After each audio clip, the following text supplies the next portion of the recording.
Hello and welcome to Shadow Patch Notes, the series where we take the latest patch and discuss all the hidden tweaks and changes that didn't quite make the spotlight.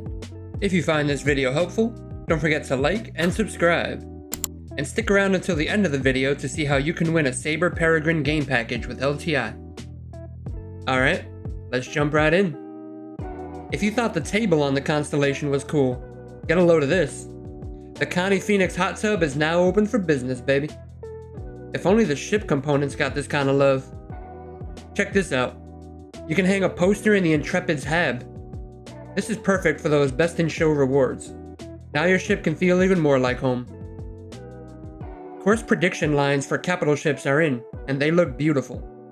These were first seen in the Squadron 42 trailer, and are now featured in-game on the Origin 890 Jump and RSI Polaris.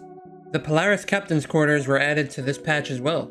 It features a pretty awesome swiveling chair and a unique weapon rack behind the desk. With the introduction of the new Pyro system in 4.0, you can now choose to set your home location to a space station there. This is actually a pretty smart move, because that means you will never be forced into a train ride ever again. This is especially nice if you like to set your regen onto your ships, as you no longer have to risk the punishment of spawning deep inside the city if your ship blows up. I'll take that convenience any day. Pyro has finally arrived. To help you find your way around, here's a detailed map of where all the space stations and planets are. This has been pretty useful to me, so I'll leave a Spectrum link to this in the description below. Also, in case you're curious about scale, this is how Stanton fits in size compared to Pyro. As you can see, this new system is about twice as big as our first one. Keep that in mind when choosing what ship to fly around in. Patch City no longer lets you shoot each other inside the station. Just wanted to point this out for all the Pyro playtest veterans out there. One of my favorite additions with Pyro is the new animated cloud tech. The clouds now move across the sky and cast dynamic shadows on the planet's surface down below. If you take a trip to Bloom or Pyro 4, be sure to take a moment and soak it in. Dynamic music by the legendary Pedro Camacho was added to the mix as well. Aside from new music for combat encounters, this also means that performing certain actions or arriving at new locations will trigger a well-timed, thematic melody to enhance the experience. If you've been playing with the in-game music off for a while now, you'll definitely want to turn it on here, especially for when you first experience a jump tunnel. On that note, jump tunnels are finally in Star Citizen. The process for going through is pretty simple. Just spool your drive as if you were performing a quantum jump, then align yourself with the gate until it says you're ready to go. From here, you'll automatically be pulled inside. You'll have to manually control your way through and avoid hitting too many obstacles, which shouldn't be that hard. If you do manage to mess up enough though, you will be yeeted out and placed in a random location. Most likely pretty far out of the way from regular travel lines. For this reason, I advise not taking the gate unless you have a comfortable amount of gas, or you could potentially end up stranded out in the black. You may notice that some small ships, like the RSI Aurora, can't travel through a jump gate. This is because it doesn't have a jump drive installed by default. You can pull one off of another ship and install it, or purchase a new one at a ship component store. Then you'll be good to go. At this point, I'm sure you're all well aware of the fact that static server meshing is finally in Star Citizen, and it's what facilitates our ability to travel between systems and reach a newly increased player count. As of the time of this recording, the current configuration is 10 servers per game shard with 500 players total. This grants Stanton 4 servers and Pyro 6 servers to handle their local load. Ideally, these numbers will have to increase very soon to make the game feel more alive. But for now, I'm just glad they managed to get something in our hands by the end of the year. Here's hoping for some swift progress after the holiday break. A player count for your shard and server are now visible on the display info command prompt. This is something I've been wanting for years, but it makes sense to bring it in now with server meshing. Microtech forests in 4.0 were improved significantly. To be clear, this isn't the new Genesis tech or anything, but rather a detailed improvement to the current model. NPCs got another wave of functionality added to them. The AI can be seen dancing in the city clubs around Stanton. Area 18 was updated with some new NPC voice lines. And that's not all. There's a special guest appearance you can find if you look hard enough around the cities. I blend the Hosanna trees. No matter where I am in the system, their pollen seems to just follow me from Origin. If you're nostalgic about the old MFDs and Power Triangle, the Mustang Beta bed still lets you access them. Go figure. Character inventories were changed. They significantly reduced the amount of things you can fit inside your armor pieces. On the flip side, backpacks were buffed to the point that they can store armor pieces. I fit a large chest piece inside my small bag, and I imagine a large bag might fit an entire armor set. Speaking of food, coffee baristas and bartenders seem to be working better now with server meshing. They actually gave me a drink. The backpack on the arrow armor is now visible again. We had a change to the quantum drive stats in 4.0. Your maximum QT speed, acceleration rate, and fuel consumption will vary based on each quantum drive's grade and class. In short, your choice in drive matters again, so choose wisely. Also, remember to take a look on Urkel to see a list of ship fuel tank sizes, as these have changed into a more categorized system. Rest in peace to all my Torpedo enjoyers. If you are wondering about Torpedo store prices, it ain't cheap. You can still pay for a restock and get replenished that way though. In an attempt to balance this, the price of ship repair was reduced significantly. They also greatly increased mission rewards for all types of missions. This extra money is much needed with some of these new changes hitting the game. Investigation and delivery missions now pay over 26k for entry-level contracts. VLRTs were 25k a pop, with LRTs paying 47k. Just remember, numbers like this can change a lot. Please don't crucify me in the comments. Scrapyards and Pyro are unique and very important locations, and the fact that they are the only place you can repair and restock your ship outside of the major space station. So if the nearest space station is hostile to you, you'll be better off knowing your alternative options. These locations exclusively feature the really cool Mos Eisley style landing pits you may have seen up to now. They are almost all controlled by the Headhunters gang, except for Sunset Mesa on Monarchs and Chala's Beach on Pyro 4, which are controlled by the Citizens for Prosperity. I absolutely love the vibe of these spots. Loading into prison will now tell you your convictions and sentence time. Repair missions didn't make the cut for 4.0. The fuses themselves were repriced and added to shops. You can find them at Omega Pro and Platinum Bay locations. Some settlements in Pyro sell them as well, like Sunset Mesa. Thanks to the new mission refractor, your missions will no longer drop after a server recovery. This also facilitates missions to work with server meshing as a whole. This will also disable the Service Beacons tab for the initial 4.0 release, but will not affect medical beacon use. While reputation isn't necessarily in the game, it appears that reputation-based hostility is. So if you kill an AI from a faction, they will be hostile towards you for a certain period of time. This doesn't appear to affect where you can call for landing at the moment, although aggressive stations may still shoot at you. Let's talk about the factions of Pyro briefly, as you'll need to know this to make informed decisions moving forward. The Rough and Ready gang control most of the space stations in Pyro. My advice, don't piss them off. The Headhunters are the oldest gang in Pyro, and control a large number of settlements and asteroid bases throughout the system. The Citizens for Prosperity are a somewhat neutral faction of settlers and outcasts who aim to live a life free from UEE control. If you are a lawful player, this is likely the faction you'll want to align with the most. They also control a handful of smaller space stations in the system. Pyro is also home to the dreaded Xenothreat gang. It should be noted that Xenothreat AI are a step up from your regular adversaries in the game. They push harder, shoot better, and can even revive allies. If you find yourself out by the planet Terminus or in Ruin Station, you'll be on their turf, so look alive. As a side note, I once had a Xenothreat AI revive a buddy and I for some reason back during the Overdrive event. Check it out. Bro! Wait, what? What the fuck? He just revived me! What? Yeah, he revived me too! Last but not least, there's the Fire Rats. These guys are a cultish group of shipjackers who worship the Pyro Star. I get Tarkov cultist vibes from these guys. Much like cultists, they control some of the best loot in the game with the contested zones. The main new piece of gameplay in 4.0 comes in the form of these contested zones, such as the Ghost Arena and Ruin Station. These are massive PvPvE locations that function sort of like a bunker in a game like DayZ or Scum. You'll be fighting players as well as heavily armed AI and even Copions. The main goal in these locations is to find the key fabricator in each site and extract with it, as well as any other juicy loot you can find along the way. Just look for the green spray paint and follow the direction it sends you in. You'll eventually find your way to a fabricator with a number on it.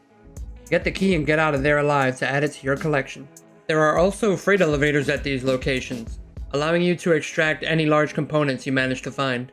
Some ship weapons and components were removed from in-game shops, such as the NDB repeaters and XL1 quantum drive. In fact, I'm pretty sure all military-grade components, as well as grade A stealth components, were axed from shops entirely. They are now reward and salvage only items. Word on the street is, if you can complete the entire trial, there will be a ship reward attributed to your in-game hangar. Of course, other players will be trying their hand at conquering the site as well, and the PvP has been very spicy in my experience. After all, hanging out here isn't a bad way to farm some FPS kits and ammo from players. And you'll want to be on top of your farming game, because ammo just got a lot harder to stockpile thanks to some huge changes in 4.0. Oh, and did I mention the wipe? The game wipe. As of this patch, ammo prices across the board have skyrocketed with percentages up in the thousands. For example, an FS9 mag has gone from 12 credits to 520. You may not have noticed in the previous live build, but railgun and grenade launcher ammo was already increased ahead of time. I'm actually okay with this change. As I always say, the game needs more money sinks. Getting back to contested zones, these areas have some amazing loot, such as modified weapons with all new loot-only attachments. New weapon attachments in contested zones include the new EMOD Tweaker Stabilizer 2. This is an energy stabilizer that can reduce energy weapon recoil and has been modified to do more damage. Probably the best attachment in the bunch, although it will consume more ammo per shot.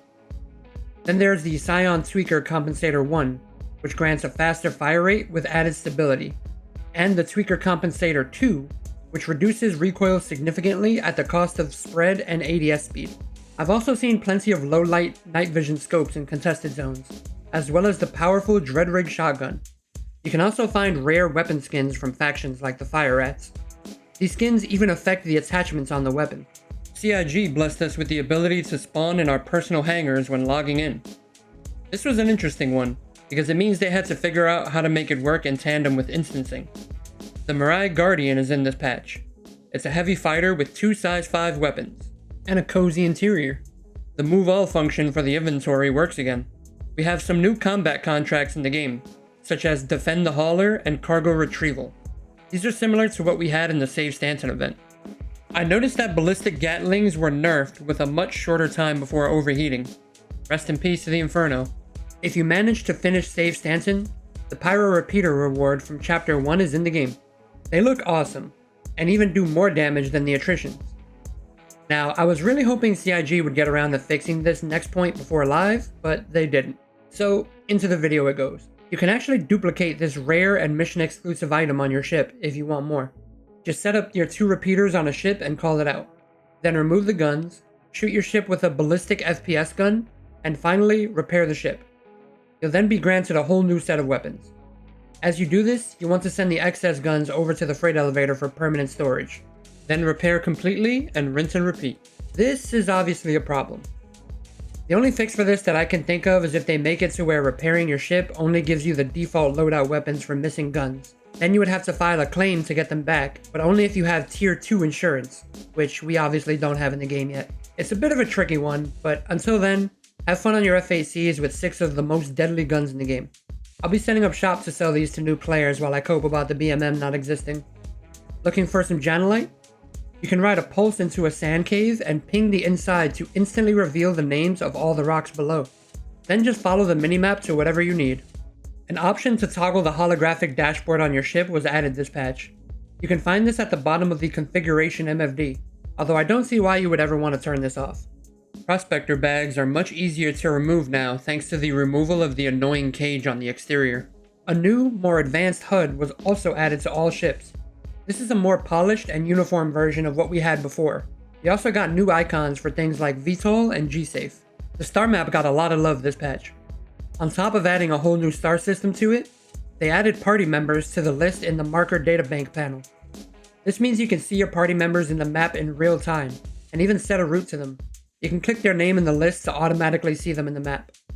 In this clip, I was able to see Salty Mike traveling in Pyro while I was still in Stanton. Ship markers also appear to be working on the star map in this patch. This includes your own ship, even if it's far away. Very handy to get back to your ship in case you tragically fall to the floor. Listen, if anyone from CIG happens to be watching this, all I want for Christmas is a keybind that teleports us to the surface if we fall through the planet. Maybe Alt Backspace or something? It would be such a game changer. Speaking of death, the death markers work well now too, and we have an all-new skull icon as a marker that appears in the overworld and in the star map. The Quasi-Grazer, or Space Cow, has arrived in 4.0.